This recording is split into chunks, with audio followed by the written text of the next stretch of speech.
दोस्तों आज आपको जानकारी दूंगा कि जो मंगल ग्रह नीच के हो चुके हैं 21 जनवरी 2025 तक के लिए, इनका नीच का प्रभाव आपके और हमारे जीवन पर क्या पड़ेगा, किस तरीके से घटनाएं घटित होंगी। मंगल नीच होगा तो बहुत सारी चीज़ों के फल में कमी आएगी, क्योंकि मंगल के पास डिपार्टमेंट बड़ा महत्वपूर्ण है। मंगल साहस पराक्रम का कारक है, भाई का सुख देता है, क्रूरता भी देता है, हिंसकता भी देता है, तो साथ में शूरवीरता भी देता है। मंगल हमारे को ब्लड प्रेशर का रोग भी देता है। मंगल हमारे को एक तरीके से ऐसे समझ लीजिए कि जो मांसपेशियों में खिंचाव, ब्रेन हैमरेज, माइग्रेन ऐसे रोग भी देता है। मंगल हमें जीवन में एक महत्वपूर्ण भूमिका के तौर पर आगे भी बढ़ाता है, जैसे सेना, पुलिस, रक्षा करता है, विद्युत विभाग से जोड़ता है। बिना बिजली के, बिना विद्युत के, बिना इलेक्ट्रिसिटी के जीवन ही अंधकार में चला जाएगा। आप सोच के देखिए कि अगर लाइट ना हो तो जीवन कैसा है। तो इसलिए हमारे को मंगल का जो सहारा है वो बहुत अधिक होता है।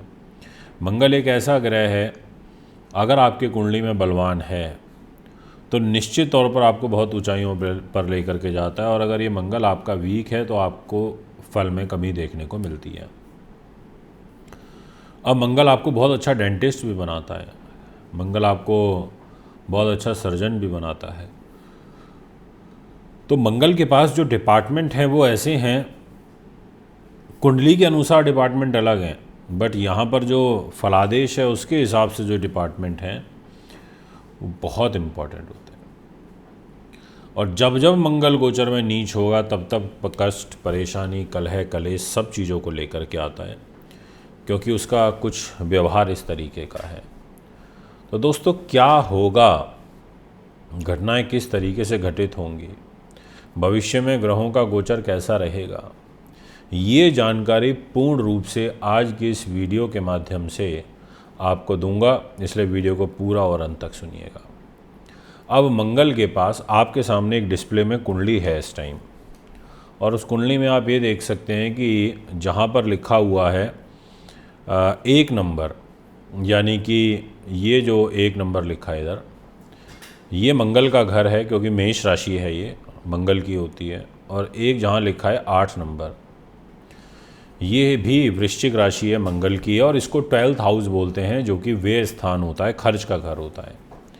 अब ये 2 स्थान मंगल के पास हैं, और मंगल नीच के होकर के इधर कर्क राशि में अष्टम भाव में बैठे हुए हैं, विराजे हुए हैं, मंगलिक दोष बना करके। अब मंगल इन जनरली लगभग 42-43 दिन के लिए नीच होता है, पर मंगल इस बार लंबे समय के लिए नीच हो रहा है। इस बार मंगल 21 जनवरी तक के लिए नीच हो रहा है। इसका मतलब कि मंगल जो है आपको एक लंबे समय तक प्रभावित करेगा, आपकी लाइफ को।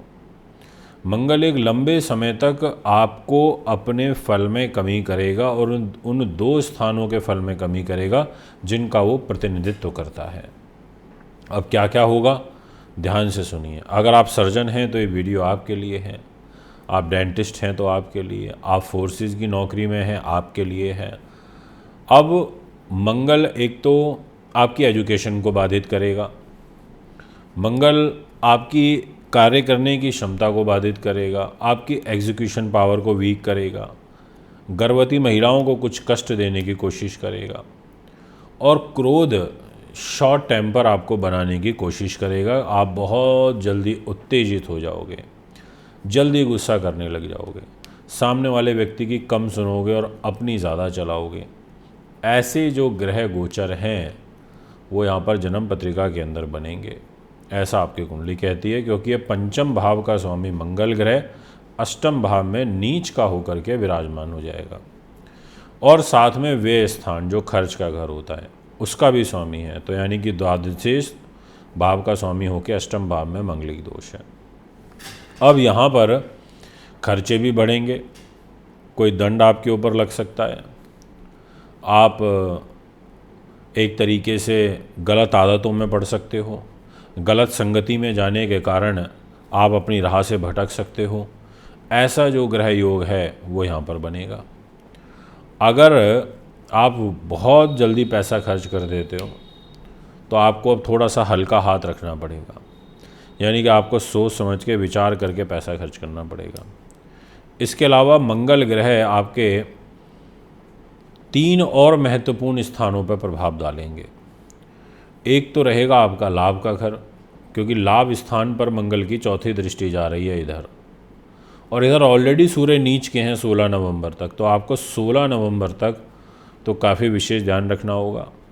और वैसे भी मंगल अगर इस घर को देखता है तो वो ये सोचता है कि मैं लाभ में कमी करूं, बट फिर भी यहाँ से जब सूर्य की नीचता ख़त्म होगी 16 नवंबर को, तो आपको लाभ आने लगेगा, लाभ में बढ़ोतरी दिखने लगेगी।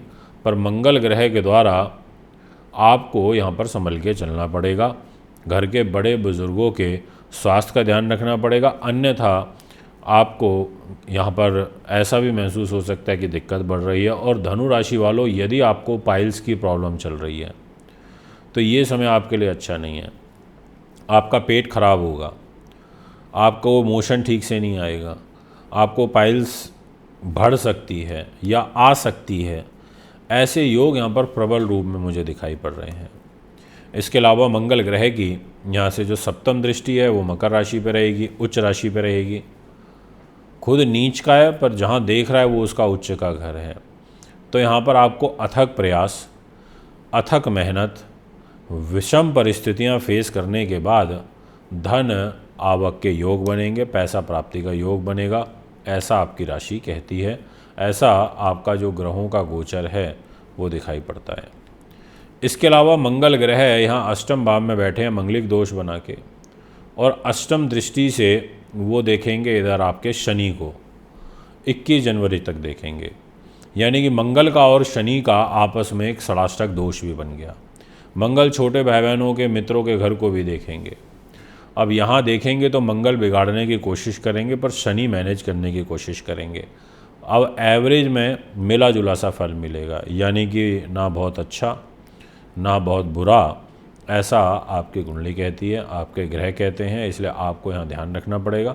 मंगल ग्रह की दृष्टि आपके गले पे रहेगी, मंगल की दृष्टि आपके लेखन पे रहेगी, आपके अध्ययन प्रकाशन पे रहेगी, तो इससे रिलेटेड परेशानियाँ आपको देखने को मिलेगी। और मंगल नीच होता है तो एनर्जी, साहस की जो है उसमें थोड़ा कमी आती है। जो जितने स्पोर्ट्स पर्सन हैं, आर्ट रिलेटेड वर्क करते हैं, तो उनको रिज़ल्ट तो मिलेंगे क्योंकि उनको रिज़ल्ट देगा शुक्र, बट मंगल के नीच होने के कारण एक इंसान को जो एक स्मूथनेस या जो बर्डन वो एक बना रहता है उसके माइंड पर, ऐसा कुंडली यहाँ पर कहती है। तो जितना हो सके मंगल के दान पुण्य करिएगा, मंगल की पूजा करिए, लाल पुष्प, लाल कपड़े, ऐसी चीज़ों का दान करिए, ये आपके लिए बड़ा अच्छा रहेगा। इससे आपके मंगल के जो नकारात्मक प्रभाव हैं वो शांत होंगे, ये मैं आपसे कहना चाहूँगा। और मीठी चपाती, गुड़ हो गया, मसूर की दाल हो गई, है ना, ऐसी सब चीज़ों का निकटतम मंगलवार के दिन दान करिए, बढ़िया रहेगा।